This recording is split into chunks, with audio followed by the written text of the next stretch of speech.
Making a melody is kind of like writing a sentence. I mean, like, kinda, right? If you think about it. Just hear me out. Let me cook. God.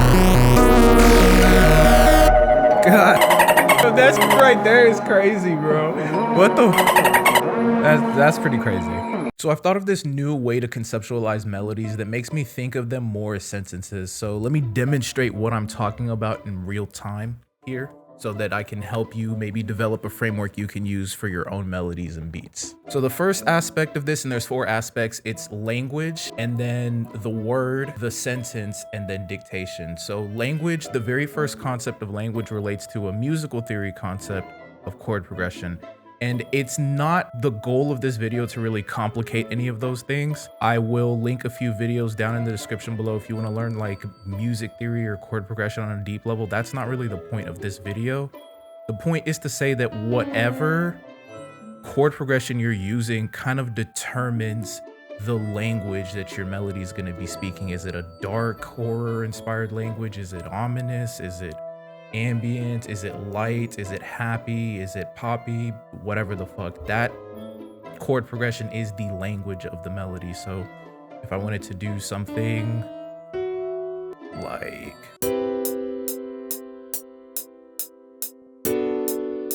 something light and poppy, or by literally flipping these chord progressions around, a lot of people don't know that that progression is just the Travis Scott chord progression reversed. You can do something that's a little bit more ominous. Right, we've all heard that before, right?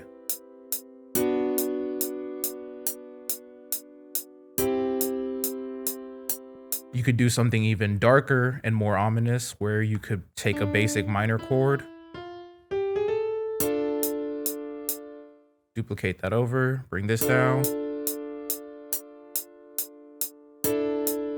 Something like that. You could make it ominous in a different way by using different half steps. You could make it sound inspirational.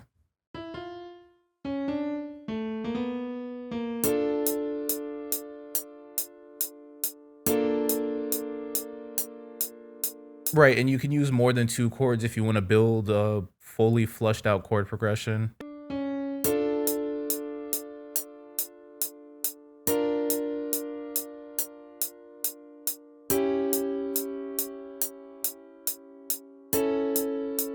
The main point though is that all of that is the language. That is what you base the actual melody you're going to create. And at the end of the day, sometimes it's as simple as just using the chords to make your melody. That can also be your word, your sentence, and we'll get into those concepts as we move on. But in the way that I think about it, it's very important to understand that the more chord progressions you know, the more languages you understand, blah, blah, blah. But that's just basically the way you want to use it. And let's go for something very simple, just a 2 chord progression.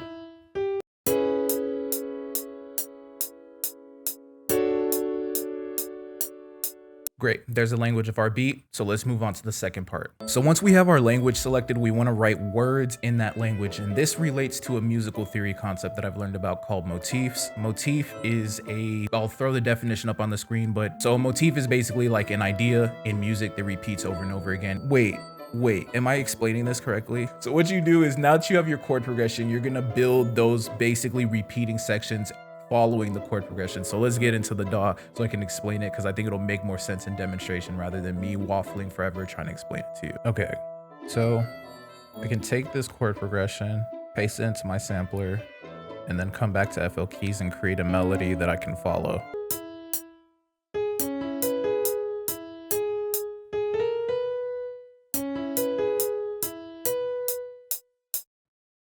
So that's my motif, and basically what I'm gonna do is I'm just gonna copy it over, and it's gonna continue to basically do the same pattern, but it's gonna follow the chord progression. So I'll just move the notes to match it so that my motif matches the language that I'm speaking.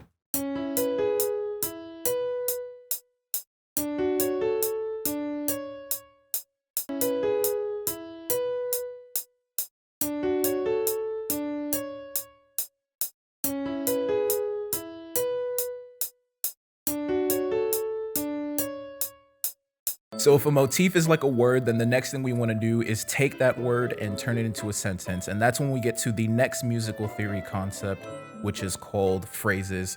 Don't know the full definition off the top of my head. I just understand the concept. I'll toss up the definition on the screen. I take the motif, which is just supposed to be a very basic idea that is just kind of like the start of a melody. The phrase is completing that sentence. It's completing the idea. It's just the completing of that sentence, right? Subject, predicate, call, response, all that bullshit. Let's just get into the DAW so that we can make it. Now we can insert a new FL keys and we can begin to build out this melody. The first thing I might want to do is add some bass notes.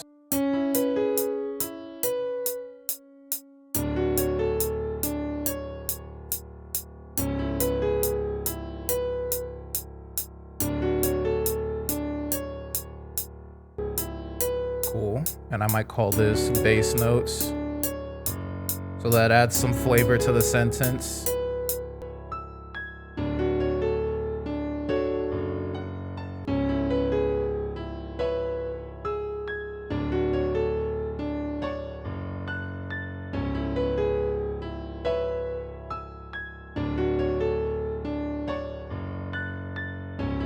All right, boom.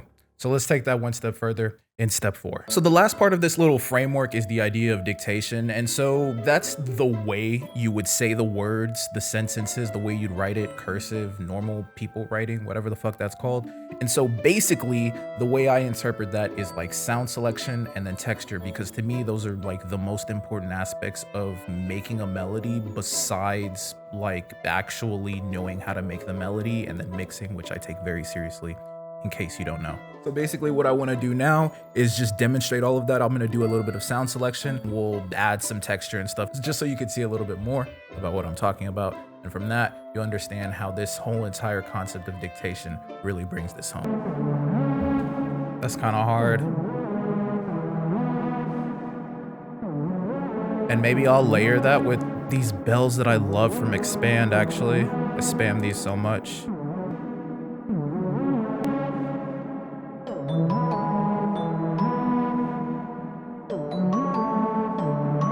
Begin to start doing some mixing. It's a huge part of the texture of your beats is your mixing style.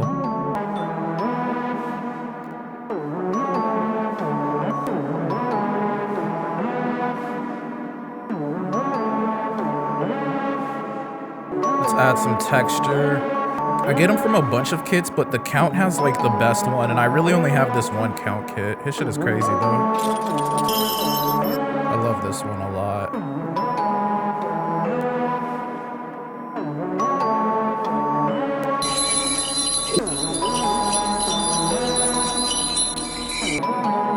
And then there's a bird's texture in the 14 drum kit that I love. Free download in the description below, by the way.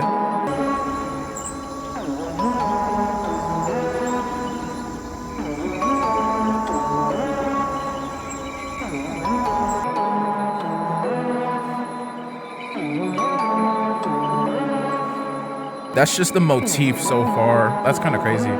Okay, cool. So let's go into the answer to the motif, which is beginning to kind of fill out that sentence. Oh, don't crash on me now. Hold up. I don't remember the last time I saved.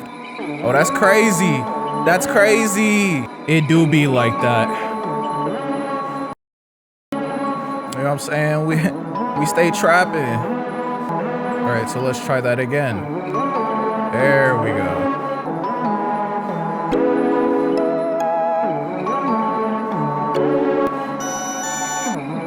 That right there is hard as fuck.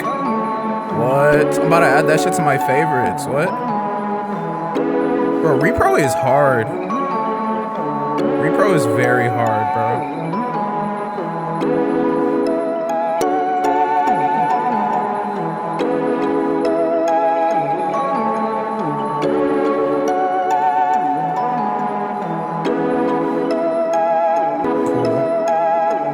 Accent notes here as well.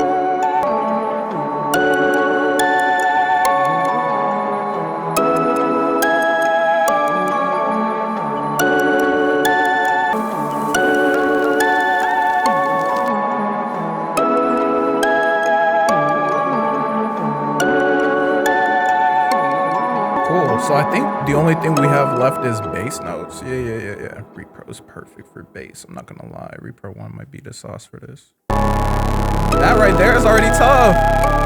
Why would I change it? What is that? That's just stock. That's crazy. I'm not gonna lie. I really don't want to change it, bro. But fuck it. Let me just see.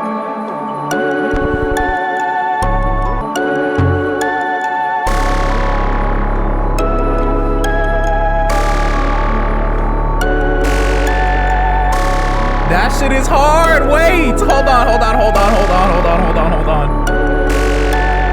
We could do both, like as the melody builds. Oh, we could pitch this. Something that I didn't mention in this framework at all, actually, even when I wrote it down. Actually, I did actually make a note of it.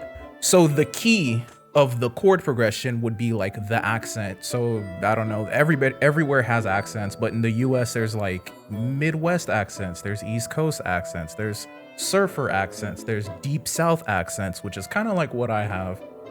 So it's like the accent, it's like the twang on the way that you're saying the words and the sentences in whatever language that you're speaking. Important note as I get into pitching this down. Shout out to whoever told me how to transpose all of these using this little method, by the way. You really saved me, bro.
That part right there is so fucking hard to me, bro.